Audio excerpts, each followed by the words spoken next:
Hello everybody and welcome back to Total War Stainless Steel 6.4 Early Era Stainless Steel Faction Overview Hotseat. I think I said stainless steel twice.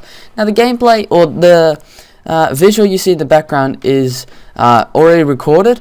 I realized I didn't have my freaking mic on, so this is narration over my actual description and me sort of telling this, I guess you could say, story or strategic outlook for the Kingdom of England, which brings me to today's episode, Kingdom of England. And as you can see here, we start off with these three factions. Now you want to ally HRE and the Moors and the French, because I've already covered lots of Eastern factions, so we're going to have a big look at Europe here, so I'm just going to zoom in there. But yeah, if you ally with those four factions, you can just have a big powerhouse. Now, remember, England is being played by Legend, and Scotland, yes, Scotland, which is to the north, Scotland borders the Kingdom of England, and so did the French to start off with. You'll see in my next bit, I'll see what you can do in turn 1 for England. But you see, those are the two they border. So, being Scotland being an AI, you don't really want to worry about that too much. So basically, you can easily take Ireland and Wales from Scotland up here, because you want to get diplomatic ally with them, because they're not going to do too much to you. Now, the other faction you border here are the French. So as you see, I make lines for who you border. But you'll just build a garrison up in York, obviously take Ireland and Wales, and then you probably don't want to do too much more to them. So now let's just say this is basically what it's going to look like in a couple of turns, like this. And I'm pretty sure I make a mistake here. I wanted to make it look a little bit more cool, but that ended up not working, as you can see there.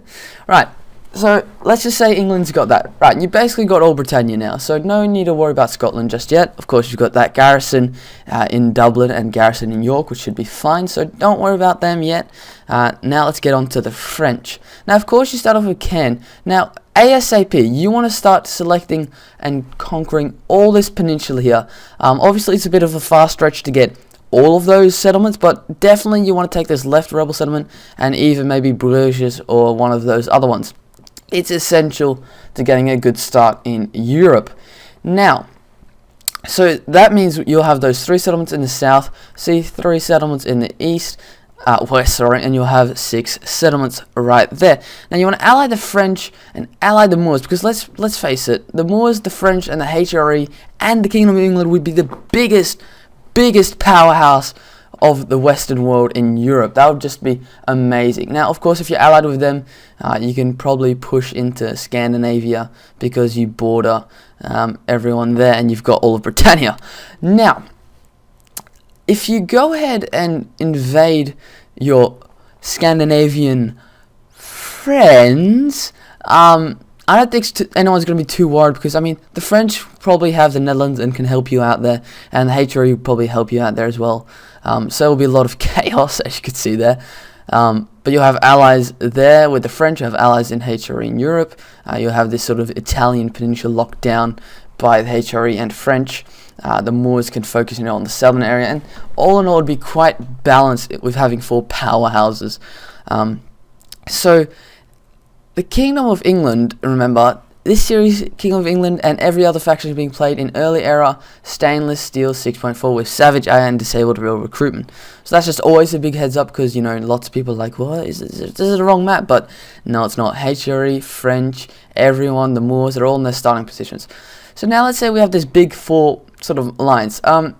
You've got this section of the map that's probably guaranteed to be from your allies. Now, the French are probably going to take this northern part, and the Moors, that southern part of Spain. So, no need to worry about that. And then you've got this outline of alliances of all your allies being literally controlling the west.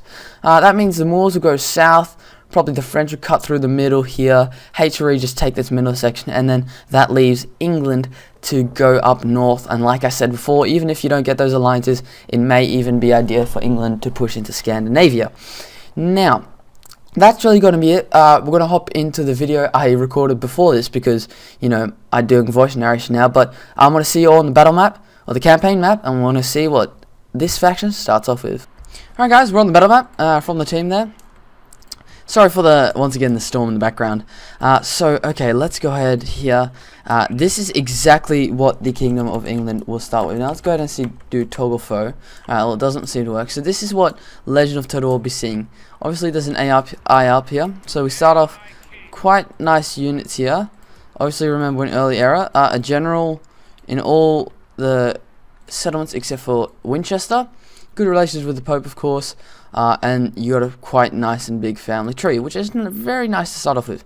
You also start out with the settlement down here, Kien, and you want to. This is what I want to do straight away as the Kingdom of England. If I was playing as the English, take this settlement right here. Definitely take that before the French can. Maybe leave some armies behind here, and then get your general to help out there, and maybe even hire some mercenaries. So you can take that turn 2. Let's go have a look at Winchester here, Exeter. You know, you can just start building up. Of course, maybe it's even an idea to send all your men from Nottingham to take this settlement up there. Mercenaries, of course, and you can build watchtowers to help expand the range, which I highly recommend anyone do. If we go here, we'll go ahead and... Oh, we're a little bit too far, are we? Oh, okay, well, never mind. Alright, you want to take over Scotland if you can, of course. What a really good strategical point is here.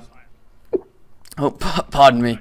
If you got England here, just go ahead like this, bang, and then in one move you can go ahead and get all these units across in one go. You can even do ship hopping, I believe, which you can go this one, into this one, and then into that, and then so forth to move your troops around. And this way you can start taking these rebel settlements up here in Brugge and Groningen and etc. So then you've already got these 3 peninsulas here. You're trying to secure your face in the border up here in Britannia. That's basically what you need to do early on. But now let's go ahead and look at the units. Yes, so we're going to meet you all on the battle. Hello everybody and welcome to the battle map. Right, so we've kind of, as we do usually, we've selected into earlier tier units, and then of course the heavier, better tier units. Now England, I warn you, has a lot of spearmen, and I mean a lot. As you can see here, we're starting off with some peasants. Pretty self-explanatory.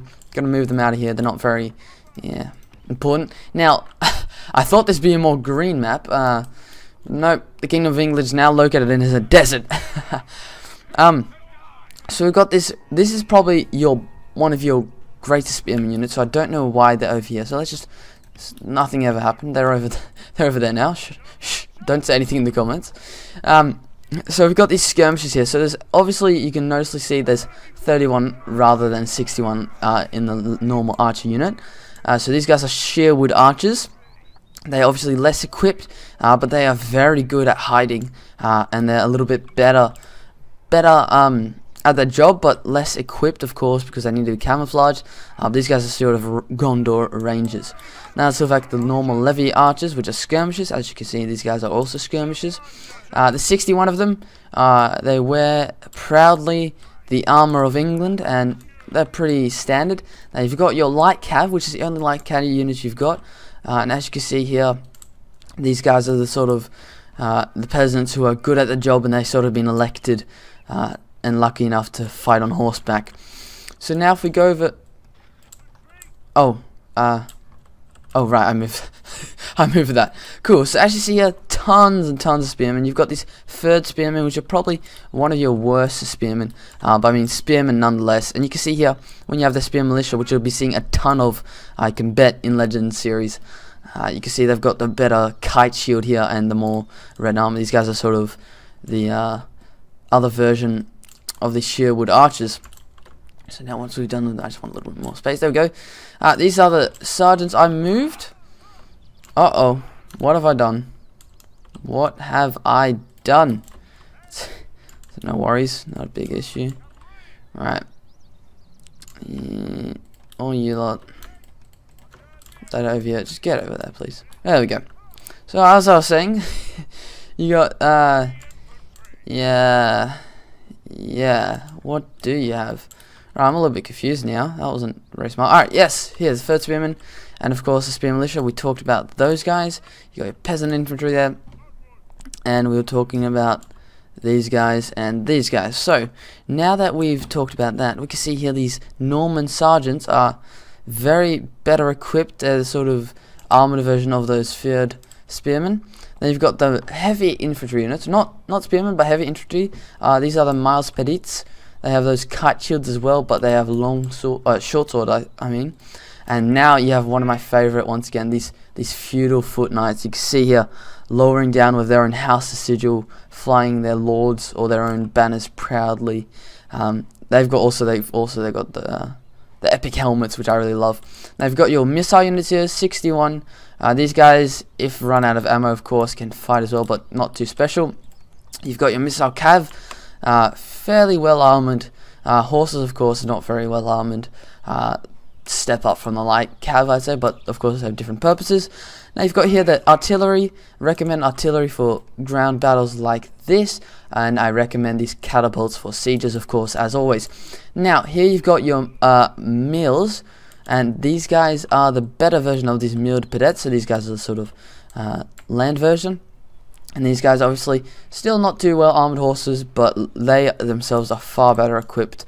But of course, as you see in the general's bodyguard, the horses are very essential to be good.